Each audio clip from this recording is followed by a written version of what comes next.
ನಮಸ್ತೆ, ನಾನು ಯಶಸ್ವಿನಿ ಗೌಡ ಅಂತ. ನೋಡಿದ್ರಲ್ಲ ಮೂವಿ, ತುಂಬ ಚೆನ್ನಾಗಿ ಬಂದಿದೆ, ತುಂಬ ಅದ್ಭುತವಾಗಿದೆ. ನಿಜವಾಗ್ಲೂ 100 ಡೇಸ್ ಓಡಬೇಕು ಅಂತ ದೇವ್ರ ಹತ್ರ ಕೇಳ್ಕೊತೀನಿ.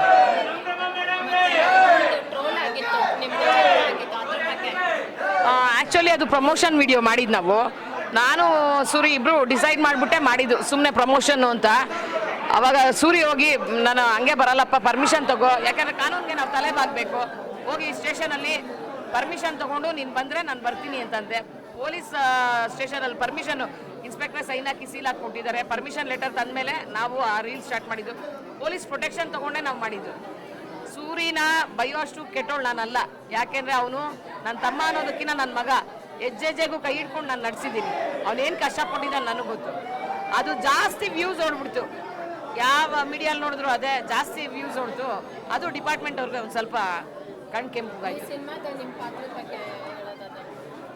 ನೀವು ಹೇಳಬೇಕು, ನೀವು ನೋಡಿದ್ರಲ್ಲ. ಹೌದೌದು, ನಂಗೆ ನಿಜವಾಗ್ಲೂ ಈ ಮೂವಿ ಅದರ ಬಗ್ಗೆ ಎಲ್ಲ ನನಗೆ ಆಸಕ್ತಿ ಇರಲಿಲ್ಲ. ಸೂರಿ ಅಕ್ಕ ನೀನು ಒಂದೇ ಒಂದು ರೋಲ್ ಮಾಡಬೇಕು ಅಂತ ರಿಕ್ವೆಸ್ಟ್ ಮಾಡಿಕೊಂಡ್ರು. ಸೂರಿ ನಾನು ಯಾವತ್ತೂ ಆ್ಯಕ್ಟ್ ಮಾಡಿಲ್ಲ, ನಂಗೆ ಇದ್ರ ಬಗ್ಗೆ ಎಲ್ಲ ಗೊತ್ತಿಲ್ಲ ಅಂದೆ. ಅಕ್ಕ ಆದಷ್ಟು ಅದೇ ಬರುತ್ತೆ, ನೀನು ನಾನು ಹೆಲ್ಪ್ ಮಾಡ್ತೀನಿ ಮಾಡು ಅಂತ ಮಾಡಿದ್ರು. ಚೆನ್ನಾಗಿ ಬಂದಿದೆ ಅನ್ಕೊಂತೀನಿ. ನೀವೆಲ್ಲ ಹೇಳ್ಬೇಕು ನನಗೆ. ಈ ಸೂರಿ ಫಿಲಮ್ ಆದಮೇಲೆ ಇನ್ನು 2 movie next month Balarama release ಇದೆ.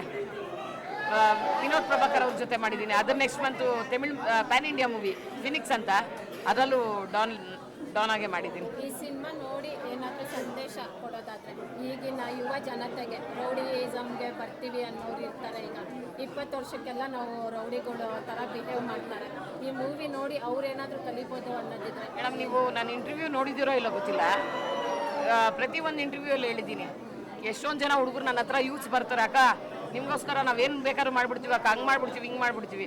ಈ ರೌಡಿಸಮಲ್ಲಿ ಏನೂ ಇಲ್ಲ, ಏನೇನೂ ಇಲ್ಲ ಮೇಡಮ್. ನೆಮ್ಮದಿ ಶಾಂತಿ ಹಾಳು, ಊಟ ತಿಂಡಿ ಇಲ್ಲ, ಸುಮ್ಮನೆ ಒಂದು ಕೆಟ್ಟ ಜನ ಥರ ನಾವು ಕಾಣ್ತೀವಿ. ಈ ರೌಡಿಸಮಲ್ಲಿ ಏನೂ ಇಲ್ಲ.